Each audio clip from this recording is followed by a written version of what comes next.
L'émission L'Entretien vous est présentée grâce au soutien de notre sponsor et partenaire Amana Assurance. Amana Assurance, assurance de personnes, prévoyance, santé et voyage. www.amana.dz. Amana Assurance, likum ou des azalikum.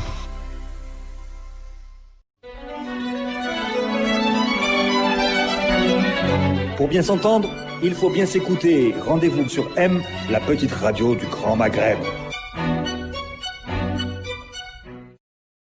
Amis auditeurs de Radio M, bonjour. L'entretien a le plaisir d'accueillir aujourd'hui Wassila Tamzali, écrivaine, ancienne coordinatrice et directrice des programmes femmes à l'UNESCO pendant 22 ans et aujourd'hui fondatrice et directrice des Ateliers Sauvages. Wassila Tamzali, bonjour, merci d'être avec nous. Bonjour. C'est un plaisir de vous accueillir. Ça fait un moment qu'on voulait faire cet entretien avec vous. On va démarrer par votre actualité de la semaine. Vous avez accueilli la Nuit des idées à l'initiative de l'Institut français à Alger dans votre espace, les Ateliers Sauvages. Avant de parler de cet événement, on va avoir besoin d'expliquer à nos amis auditeurs ce que sont les Ateliers Sauvages. D'accord. Alors, les Ateliers Sauvages, c'est d'abord un espace au centre de la ville, vraiment au cœur de la ville, puisque c'est sur le 38 rue Didouche Mourad. Donc, on est vraiment entre l'Algéria, le cinéma d'Algéria et l'université d'Alger centrale. Parce que vous savez qu'à Alger, il faut toujours donner des précisions pour savoir où on est. C'est un grand espace, c'est 500 mètres carrés. C'est-à-dire que c'est vraiment un grand espace, dans un immeuble colonial assez prestigieux, je dois dire, qui a été construit en 1923 sur l'emplacement de sans doute 4 anciens immeubles.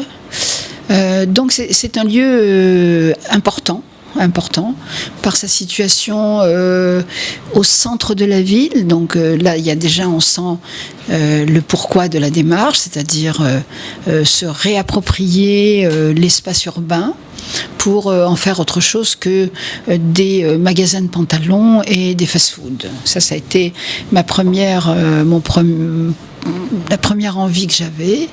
Ensuite, pour moi, ça a été le lieu de mettre à l'épreuve certaines idées que j'avais sur l'esthétique de la ville.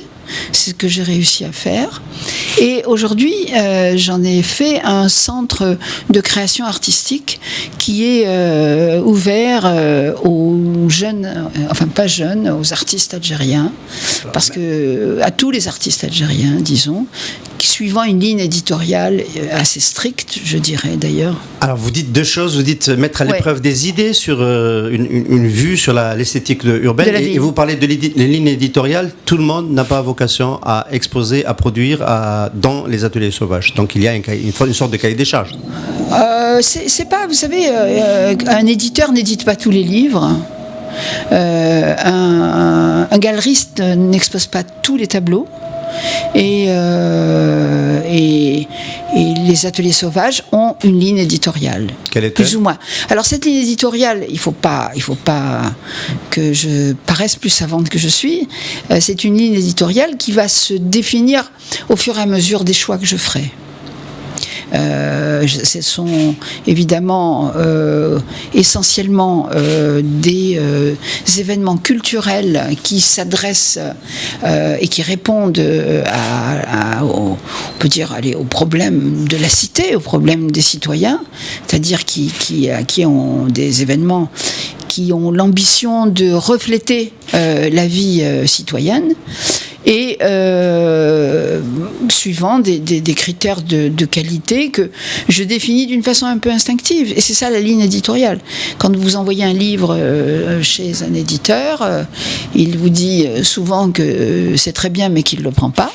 Et c'est peut-être vrai d'ailleurs, parce que c'est pas sa ligne éditorialiste. Et quand j'ai des gens qui viennent me voir, qui sont de bons artistes, patentés, je leur dis, c'est pas vraiment ma ligne. Parce que je crois qu'il faut déjà lever pas un doute, mais un malentendu. C'est que les ateliers sauvages, c'est pas une galerie, c'est pas un lieu d'exposition, c'est un lieu de création. C'est-à-dire que les artistes qui sont là séjournent et ils produisent des œuvres. C'est ce qu'on appelle une résidence artistique. Des résidences artistiques et qui sont suivies de ce que j'appelle la visite d'atelier. C'est-à-dire qu'une fois qu'ils ont fini leur travail, on fait une visite d'atelier qui est l'occasion d'échanges, de débats, de regarder. C'est tout le travail de montrer les œuvres avec une scénographie qui est adaptée à l'œuvre. Voilà. Alors, j'ai retenu 3 mots-clés, Wassila Temzali: jeune, urbain, citoyen. Est-ce que ces 3 mots-clés ne renvoient pas rapidement quand même à la contre-culture de résistance? Non, d'abord, jeune, laissons le jeune de côté parce que les artistes... m'a bien semblé l'avoir entendu. Oui, je me suis tout de suite reprise.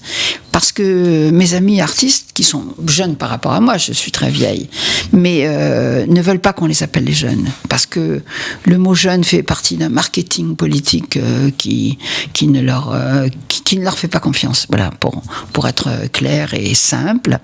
Et ils restent urbains et citoyens quand même. Ils sont pas jeunes dans la mesure où ils sont mûrs. Ils sont porteurs. Et évidemment, ils se cherchent. Vous savez, les artistes se cherchent jusqu'à la fin de leur création, période créative. Mais ce sont des artistes qui sont déjà des artistes qui ont 10 ans, 15 ans de sortie d'école. Et ça fait 10 ans qu'ils sont en dehors de l'école. Et ils sont jeunes à l'état civil par rapport à moi, parce que je suis... Voilà. Mais ils ne sont pas jeunes. C'est pas cette jeunesse qu'il faut former, qu'il faut encadrer, qu'il faut mobiliser. Et voilà. Et ça, ils n'aiment pas. Voilà, ils n'aiment pas. Et ils ont raison. C'est pas des jeunes artistes. C'est plutôt un art émergent, je dirais. Un art émergent. 500 mètres carrés dédiés à la création. C'est un peu comme le nom de votre... Oui, Maghreb émergent. Voilà, un de nos médias. Nous sommes les ateliers sauvages s'adressent aux artistes émergents. Aux artistes émergents, oui. 500 mètres carrés au centre de la ville, c'est quelque chose qui finit par être couru. Vous abritez plusieurs ateliers, plusieurs résidences en même temps? Oui. Là, dernièrement, il y a eu 4 personnes qui ont habité avec parfois même une démarche de squat parce que, mais sympathique, avec mon autorisation évidemment, parce que ça demande ce grand espace de liberté demande quand même quelques règles de gestion et quelques règles qui pourraient paraître antinomiques. J'ai vu qu'il y avait une cuisine commune. Il y a une cuisine commune. Alors c'est un vrai apprentissage parce que en général les hommes et les femmes en Algérie ne font pas la cuisine, ne lavent pas la vaisselle, n'ont pas l'habitude de débarrasser la table, ne font pas la vaisselle. Une fois, j'ai dit à un artiste, la prochaine fois, il faudra amener ta mère, parce que ça ne peut pas comme ça marcher. Et j'ai vu à l'entrée, il y a une affiche qui dit « C'est moi qui ramasse vos mégots ». Ah oui. Et c'est signé de vous. Oui, parce que voilà, on fume, on jette par terre, pas dans l'atelier, hein, quand même, je précise. Il y a une petite terrasse qui est arborée, j'ai mis des arbres, j'ai mis des plantes, ce qui a été une vraie révolution dans l'immeuble. On n'avait pas vu de plantes depuis 1962. Donc les gens sont contents, il y a un petit jardin, il y a des fleurs au printemps, etc. C'est arrosé, entretenu, et donc c'est là qu'on fume. Alors, et c'est devenu un cendrier. Alors j'ai mis un truc en disant c'est moi qui ramasse vos mégots. Les ateliers sauvages ont été cet espace de liberté, comme vous dites, Madame Wassila Temzali a été sélectionnée pour abriter une des activités de la Nuit des idées. Oui. Donc la semaine dernière, je suis venu assister au panel que vous avez animé, et il y a été question de beaucoup de choses, de la rencontre de cet élan de création artistique, matinée de liberté, parce qu'il y a une vraie problématique de liberté. Il était question du continent africain. Pouvez-vous nous raconter un petit peu la trame intellectuelle de cet atelier. Oui. Je ne saurais pas le faire aussi bien que vous. Et je parlerai d'ailleurs d'autres expériences, c'est d'autres expériences qui sont comme les miennes, parce que c'est pas une expérience unique. En Algérie, elle l'est assez. Non. Il y a eu, j'ai suivi, j'ai copié quelques expériences qui ont été faites par d'autres personnes et qui se développent à Alger avec des lignes éditoriales différentes, avec des moyens différents, des exigences différentes, mais il y a des lieux à Alger, il y en a 4 ou 5 qui sont en train de se développer. Il y a le sous-marin, par exemple. Non, oui, vous ne le classez pas parmi oui. C'est-à-dire, d'abord, on va essayer de faire un grand schéma de ce que c'est. C'est-à-dire que, surtout par rapport à une période où tout était étatisé, c'est-à-dire les galeries, les musées, et ça j'espère que ça continuera. Mais tout était étatisé et évidemment, l'État ne peut pas s'occuper de ces choses-là. Parce que la culture a quelque chose d'abord de subversif, sinon elle n'existe pas. Et en même temps, l'État n'a peut-être pas, je dirais, n'a plus tellement les moyens de s'occuper directement de lieux, d'espace. Elle devrait garder les moyens de subventionner des espaces de cette sorte, ou alors de créer des espaces de création pour ces artistes. Ça se voit dans beaucoup de pays. Il y a des friches. Il y a des friches à Alger, il y a des grands immeubles qui sont abandonnés, il y a des appartements qui sont fermés. L'État possède un matériel immobilier intéressant et on pourrait imaginer, ça serait vraiment très nécessaire, que ça soit transformé en atelier de création, c'est-à-dire mettre à la disposition des artistes des espaces qui sont aux normes, c'est-à-dire avec de l'eau, de l'électricité, des lieux d'aisance, etc., que l'artiste pourrait venir passer à titre gratuit. Monsieur Latemzali, vous êtes en train de suggérer à l'État de mettre en place des lieux d'expression subversive, culturelle subversive, c'est ça? Pourquoi pas? Toute la culture occidentale est comme ça.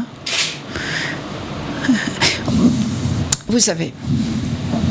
Il y a rien vous n'êtes pas content quand vous voyez que votre fille vous bouscule un peu? Si. Oui, vous dites c'est formidable. Elle est en train de pousser, elle est en train de créer des choses, elle est en train de vivre. Oui, mais on parle d'État algérien là. Oui. Mais en règle générale, il devrait faire la même chose. Bon, enfin, oui, c'est un autre sujet. On a bien compris la fonction. Non, c'est un autre sujet. Ce que je voulais dire, si vous voulez, c'est que aujourd'hui, il y a des initiatives privées prises par des personnes, parce qu'il n'y a aucune initiative prise par l'État sur ce domaine-là, dans ce domaine-là. C'est-à-dire ouvrir des lieux de travail et de rencontres entre les artistes. D'accord. Alors je veux dire comment nous, de l'extérieur, si on ne vient pas regarder les ateliers de près, comment on peut penser, comment on peut voir, on va dire c'est un lieu où tous les taggeurs un peu fous de l'espace public qui n'ont pas réussi à épanouir leur art dans cet espace-là vont pouvoir se retrouver, mais c'est peut-être pas aussi diversifié et aussi talentueux qu'un itinéraire normal de créatif. Voilà. C'est un peu comme ça. Je provoque un petit peu. Mais voilà. D'abord, pourquoi les taggeurs? Parce que c'est la première forme d'expression artistique à laquelle on pense. Pourquoi? Je sais pas. C'est parce que. Non, mais pourquoi?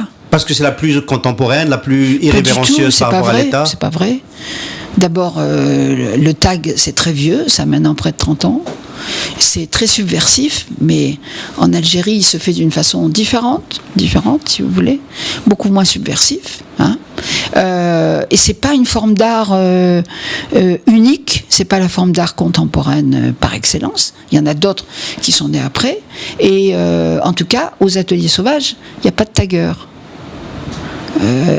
Non, je croyais que c'était le mot sauvage qui vous faisait dire ça. Mais en fait, quand je dis sauvage, je pense plutôt aux fleurs sauvages. Pourquoi ? Parce que ce que j'ai trouvé de très émouvant, de passionnant, qui m'a retenu dans cette affaire, parce que j'aurais pu acheter le lieu et puis le mettre à la disposition des artistes, et puis c'est tout. Vous en êtes la directrice quand même, c'est important. J'en suis vraiment l'animatrice. J'en suis vraiment l'animatrice. Ça m'émeut parce que, vous savez, je viens d'une génération qui a été pétrie d'idéologie, qui a été pétrie. Nous étions marxistes, on avait des vocabulaires, on avait des idées sur tout, on avait des idées sur l'État, des idées sur la politique, des idées sur l'art, sur la famille. On était des bavards, on avait plein d'idées, etc. Ce que j'ai trouvé dans cette génération, c'est une approche totalement différente. D'abord, une population qui n'est pas du tout idéologisée, pas du tout. Je dirais même qui tourne le dos à la politique classique, qui est en colère. Pourquoi ? Pour des raisons qui lui sont propres et qui sont très concrètes. C'est-à-dire parce qu'elle n'a pas de lieu de travail, parce qu'elle n'arrive pas à s'exprimer, parce qu'elle n'arrive pas à diffuser son travail. Je vous renvoie à votre génération, qui était beaucoup plus jeune que la mienne, mais encore à votre génération, quand nous étions en colère, c'était pour des sujets nationaux. Vous vous souvenez ? Jamais on a ramené notre pomme en disant on n'est pas heureux, voilà, parce qu'on n'a pas d'appartement, on n'arrive pas à s'exprimer. Jamais, on n'a jamais dit ça. Tandis que cette génération-là, elle nous ramène à la réalité des choses. Ça, c'est déjà quelque chose qui me touche beaucoup. D'où pas d'idéologie. Pas d'idéologie, mais des idées. Des idées et des revendications très saines, de dire nous on est des artistes et je ne sais pas faire autre chose, ce que m'a dit un jour un artiste, je ne peux pas faire autre chose, je voudrais pouvoir m'exprimer dans ce pays et c'est important. Alors évidemment on n'a même pas parlé de l'importance de la culture, hein, mais comme on est d'accord, mais on devrait quand même en dire un mot, parce que comme disait, je réécoutais une vidéo d'Issiachem. Sur la fin de sa vie, il était tout maigre, il avait perdu ses cheveux, je crois qu'il avait un cancer. Il disait, mais le pays a besoin des artistes, il le disait avec une telle passion, toute la passion qui lui restait passait dans ces mots. Et c'est vrai, il faut le dire. À ce moment-là, est-ce que c'est pas la fonction de cette expression, c'est pas celle de sublimer cette colère surtout ? Alors, le grand privilège des artistes, mais pas seulement les artistes plasticiens, les artistes, moi par exemple j'ai écrit un livre qui m'a permis d'évacuer mon grand malheur. À travers l'écriture, j'ai pu sublimer et évaluer mon grand malheur, d'accord. Les artistes aujourd'hui arrivent à sublimer cette colère et arrivent à faire des œuvres universelles qui répondent à ma colère à moi et qui me permet de dialoguer justement sur des sujets de société qui ne sont pas dits à travers des mots tout faits, des expressions, des colères un peu superficielles, mais par rapport à des questionnements existentiels profonds. Oui. Voyez. Est-ce qu'on peut, dans l'évolution de la panoplie de l'offre artistique que proposent les ateliers sauvages, voir par exemple des youtubeurs entre guillemets dissidents venir produire leur art chez vous dans cet espace. Je pense notamment à cette dernière génération très talentueuse des Z-Jokers et les autres qui sont aujourd'hui un peu les porte-flambeaux de cette colère sublimée. Mais comment produire ça? Ils produiraient comment? Ils les font pas dans des espaces. Performances, mais ils les font pas dans des espaces fermés. Oui, ils les font pas dans des espaces fermés. Mais on peut imaginer. Non, mais c'est-à-dire vous parlez de la vidéo. Oui. Oui, les vidéos, ça se fait partout, au bord de la mer. Ça dépend du sujet que vous voulez traiter. Mais ceci dit. Les montrer, vous voulez dire? Oui, bien sûr.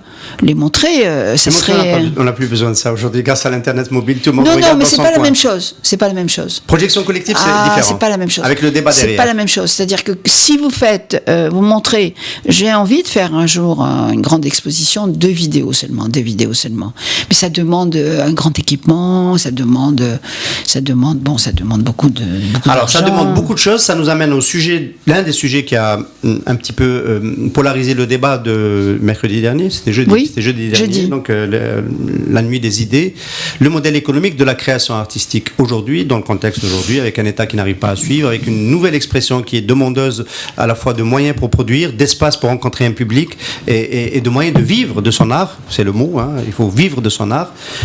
Alors, vous avez fait acte de mécénat, vous avez mis à disposition un lieu que vous avez acheté, forcément cher. Il a failli être le siège de notre agence, ce lieu. On l'avait visité, il était hors de portée sur le plan du prix. C'est pour ça que j'apprécie beaucoup l'effort que vous avez fait. C'est quoi la solution aujourd'hui? Est-ce que c'est de pousser les gens qui ont les moyens de venir faire comme vous? Oh, je sais pas, parce que vous savez, moi, alors, dans ma tête, il y a un plan quand même. Il y a un plan qui se dessine. Le plan, d'abord, c'est de donner des moyens de création, parce que les artistes ont besoin de ça. Ils ont besoin de créer, vraiment. Créer, c'est pour eux vital. C'est vital.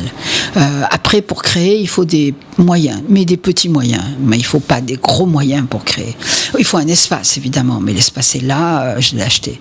Il faut des petits moyens qu'on arrive toujours à avoir, à donner. Voilà, parce qu'il y a, voilà, on met un peu la main à la poche, etc. Mais ce qui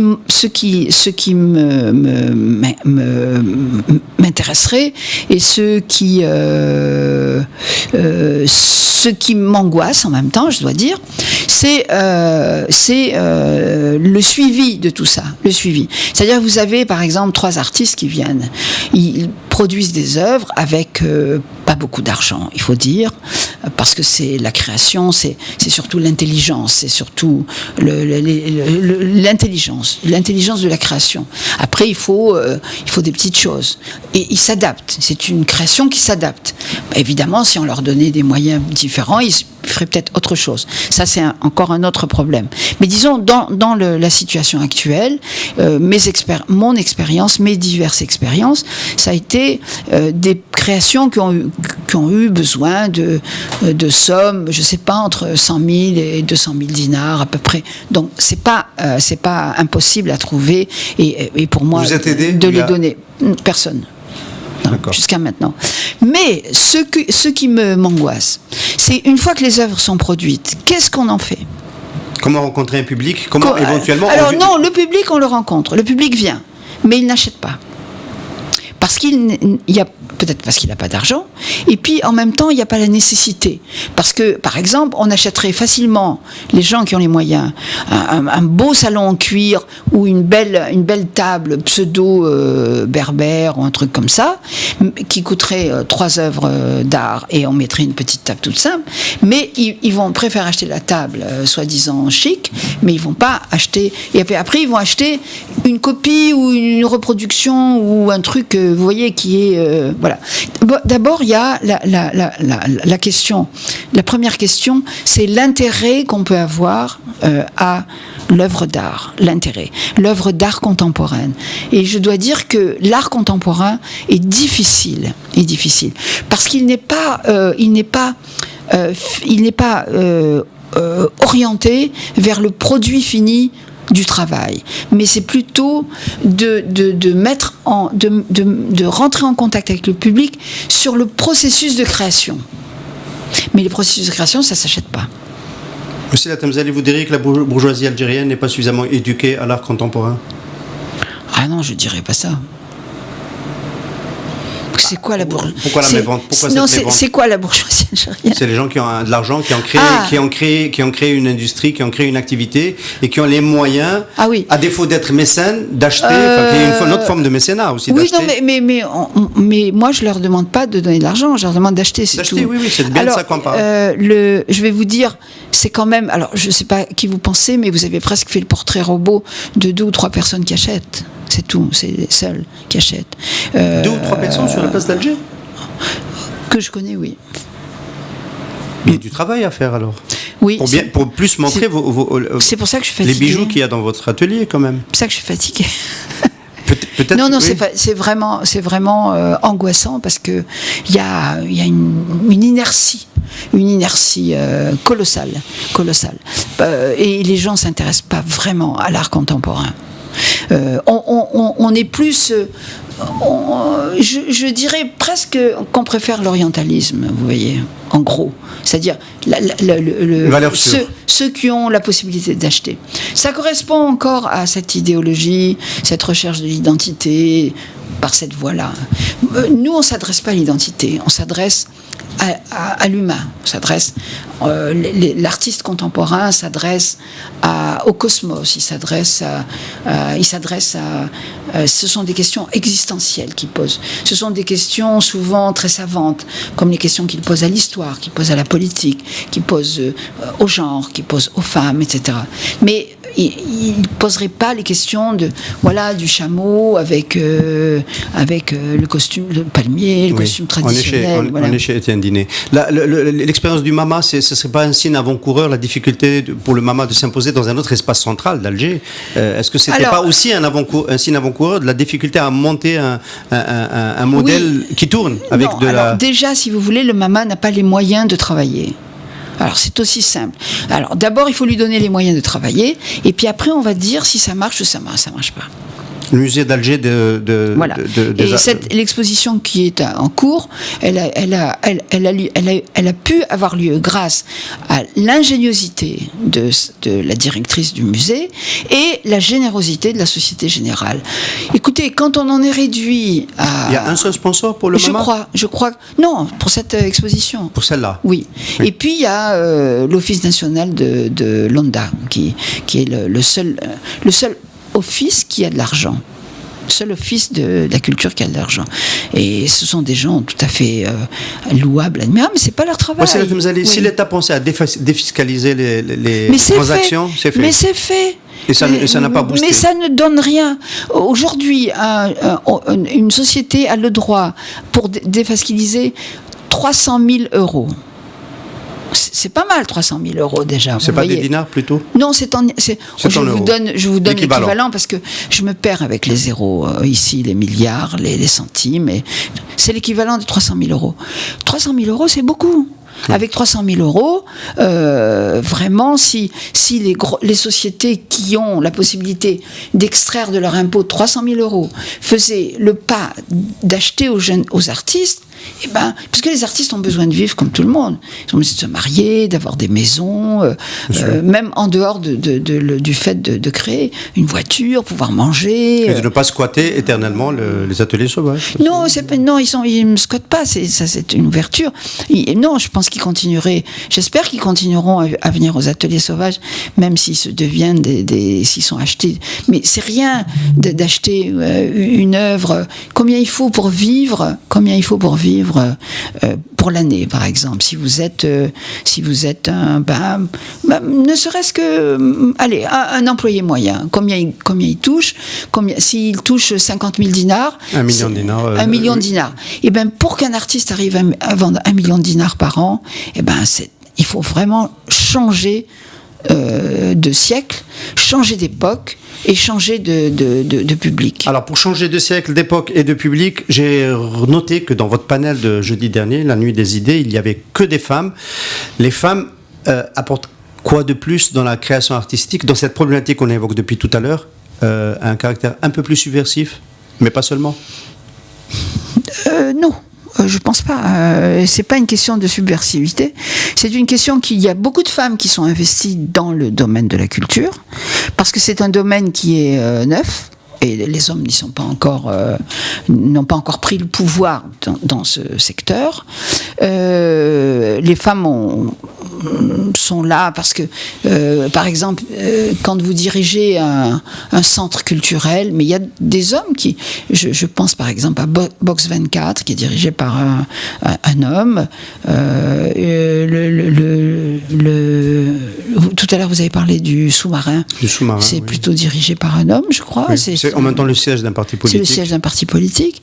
Il y a aussi la baignoire, qui est un homme. Donc, il se trouve que là, si vous voulez, les commissaires, les personnes qui étaient disponibles et qui ont pu venir et qui ont accepté de venir, c'était des femmes. Et moi, je voulais qu'une artiste femme s'exprime. Et on a choisi Amina Menia parce que... On peut rappeler qui elle est en un mot ? Amina Menia, c'est une artiste, artiste visuelle, comme elle dit, parce que maintenant on dit plus artiste peintre, on dit artiste visuelle, qui est vraiment une artiste conceptuelle, c'est-à-dire que elle a fait un très très beau travail sur le monument qui est au Palais du Gouvernement, vous savez, qui a été recouvert par une boîte, en quelque sorte, par un autre monument qui est celui de Issachem. Donc Issachem a fait ce geste formidable.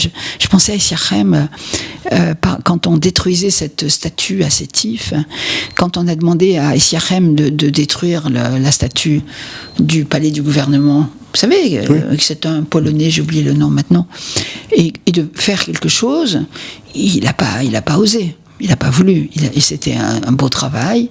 Et qu'est-ce qu'il a fait ? Il a recouvert. Donc, à l'intérieur de son bloc de béton, qu'on pourrait faire sauter, il y a cette statue.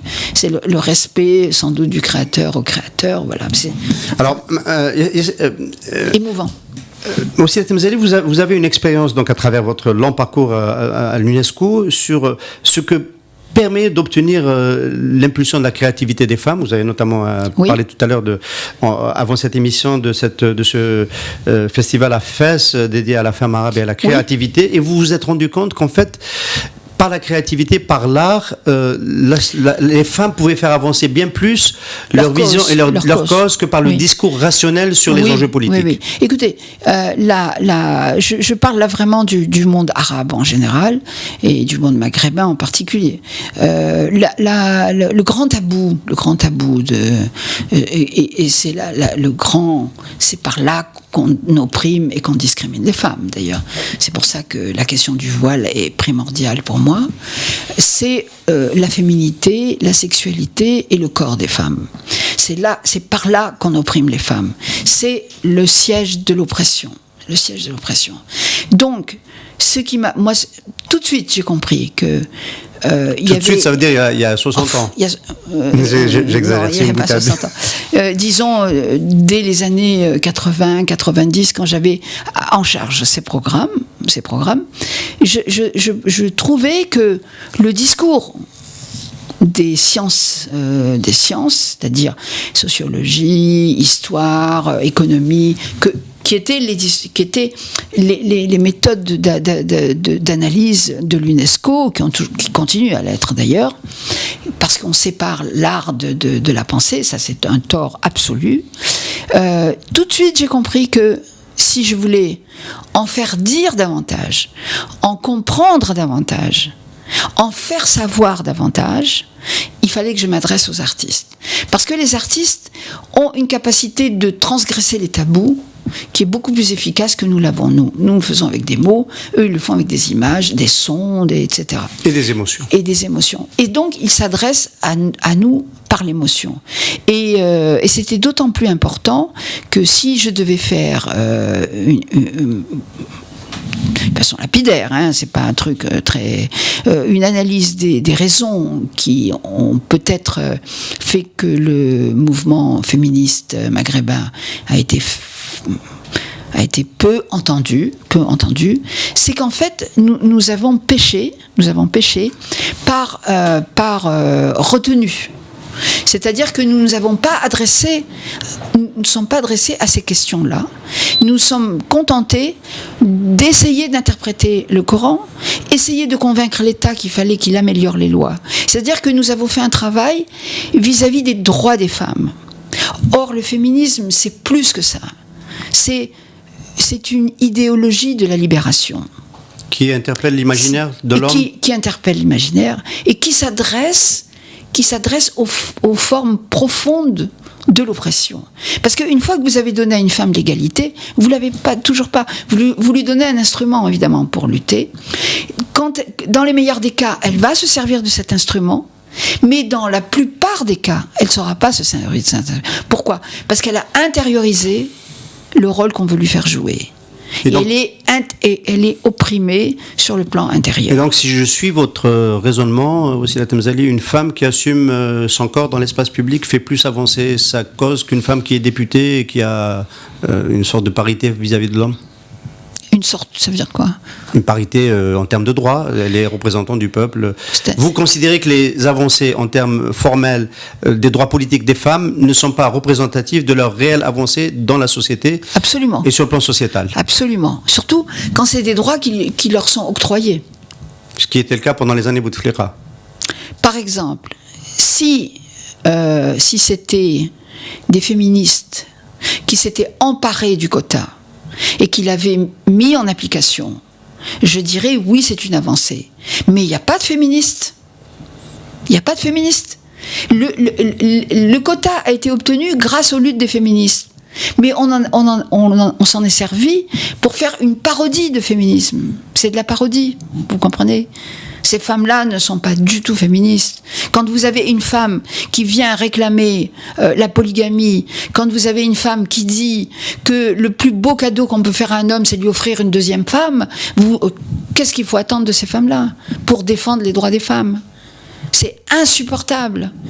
Comme je disais à mes amis quand on a fait cette grande réunion, dire qu'on s'est battu 20 ans pour obtenir un quota pour avoir ce résultat. C'est insupportable. Je les ai rencontrées, j'ai fait des conférences avec elles. Ce sont des femmes qui ne se battent pas pour les femmes. Ce sont des femmes qui n'ont aucune idée de ce que c'est que le féminisme. Alors, voilà. Pas de féministes à cette échelle-là du combat, mais en même temps, de mon point de vue, je ne sais pas ce que vous en pensez, pas suffisamment de transgression dans l'expression artistique des femmes. Parce qu'on a parlé tout à l'heure Écoutez, lisez le livre de Sarah Haider. Bien sûr que les artistes vont loin. Bien sûr. Bien sûr que les artistes vont loin, mais aujourd'hui, les femmes qui font des œuvres d'art, en art plastique, qui sont conformes à cette idée justement de mettre le corps, personne ne les accepte dans des galeries, personne ne les accepte. Remarquez bien que dans tous les dessins qui sont publiés dans l'exposition au musée, il n'y a pas un corps. On peut en voir c'est interdit. On peut en voir aux ateliers sauvages. S'il y a quelqu'un qui vient me proposer ça, pourquoi pas ? Moi, j'ai exposé, quand j'ai fait le 19 décembre, j'ai exposé une œuvre d'une artiste algérienne qui a exposé une œuvre très complète et très très belle, mais vraiment une œuvre magnifique, avec un drap, avec le sang de la virginité, sur une scène de mariage. Elle a été achetée, j'espère. Non, elle n'a pas été achetée. Non, elle n'a pas été achetée. Non, rien n'a été acheté. Et quand je visitais, il y a une dame de mes amis qui a un poste important, qui représente une députée, justement, une députée RND, très moderne, etc. Qui fait partie des 4% qui ne portent pas le voile. Qui fait partie des 4%. Et elle vient, elle me dit, mais dis donc, tu as vu ça ? Je dis, oui, j'ai vu, bien sûr, c'est moi qui l'expose, je l'ai vu. Elle me dit, oulala, mais tu sais comment ça va passer ? C'est passé, les gens ont regardé, c'est passé. Vous croyez, franchement, est-ce que vous croyez que je peux, sans me mépriser, dire à l'artiste qui fait ça, enlève ça, hein ? Mais je fais pas les ateliers. Je prends l'argent des ateliers. En l'occurrence, c'était une femme. Oui, c'était une femme. Une femme. Parce que je vais vous dire, il y a que les femmes qui traitent des sujets de société. Les hommes, ils sont dans le cosmos, ils font de très belles choses, hein. Mais c'est de la politique. Mais celles qui s'occupent du corps des femmes, celles qui s'occupent des relations dans la famille, c'est les femmes. Et c'est pour ça que les femmes m'intéressent. Je ne veux pas dire qu'elles peignent comme des femmes. Elles peignent. Ce sont des artistes à part entière, comme les hommes. C'est-à-dire, il n'y a pas de distinction. Mais le sujet est différent. Parce que les préoccupations des femmes sont différentes. Voici la Tlemcen, ce qui s'est passé à Tlemcen, à Sétif autour de... Si vous me confondez avec Tlemcen et Tamzali, comme italien. Non, ce qui s'est passé à Tlemcen, j'ai dit Tamzali, et ce qui s'est passé à Sétif autour de Ain Fouara, est-ce que pour vous, c'est aussi l'expression de cette névrose algérienne autour du corps ? Complètement. Bon, on veut bien le faire passer pour un fou, parce que ça... Moi, j'ai honte quand je vois ça. J'ai honte. Alors je dis à mes amis, il est fou, écoute. Mais il n'est pas fou. Il n'est pas fou. Il est comme tout le monde. Elle est comme tout le monde. Il est comme tout le Et monde. son problème, c'est le corps de la femme. Alors le problème, c'est qu'il a pas, si vous voulez, il n'a pas la possibilité de mettre ça dans un discours. Mais c'est la même chose. Non, c'est une catastrophe, franchement. Écoutez, quand Mesli est mort. Mesli, le grand artiste algérien, est mort il y a pas un mois. On a montré sur Facebook une photo de lui superbe. En plus, il était très bel homme. Et devant un tableau à lui, avec une femme, avec une croupe généreuse comme ça, magnifique, sensuelle. Bien sûr qu'un corps de femme, c'est sensuel. On l'a montré. Il a fait des tableaux comme ça. Il les a exposés. À Alger. Et aujourd'hui, un corps de femme, on le montre pas sur les murs, et plus personne ne les peint. C'est ce que vous appelez la mort du désir. C'est ce que j'appelle la mort du désir. Oui, ça c'est ma grande théorie, parce que quand on me dit, parce que les gens sont désespérés et ils veulent entendre de moi du désespoir, je n'arrive pas à être désespérée, donc je leur dis, je suis pas désespérée, parce que c'est la guerre entre le désir de vie et le désir de mort. Alors, on va rester sur un désir de vie, l'agenda des ateliers sauvages dans les prochaines semaines. Alors l'agenda, c'est que le 17 février, on va présenter une revue, une vieille revue, pas vieille, une revue mythique marocaine qui s'appelle Nejma, dans lequel j'ai écrit un article et dans lequel des auteurs algériens et marocains écrivent sur l'Algérie. C'est un regard croisé sur l'Algérie. Et comme je cherchais un lien entre le Maroc et l'Algérie, il n'y en a plus tellement, si vous voulez, donc je vais mettre l'accent sur le melhoum, cette poésie chantée marocaine qui a été chantée par Hanga, qui a puisé beaucoup dans le melhoum marocain. Donc je vais faire un concert de musique shabi. Et c'est le 17 février prochain. 17 février. Wassila Temzali, merci beaucoup d'avoir été notre invité. Voilà, merci à vous. L'émission L'Entretien vous est présentée grâce au soutien de notre sponsor et partenaire Amana Assurance. Amana Assurance, assurance de personnes, prévoyance, santé et voyage. www.amana.dz. Amana Assurance, lekum ou des azalekum.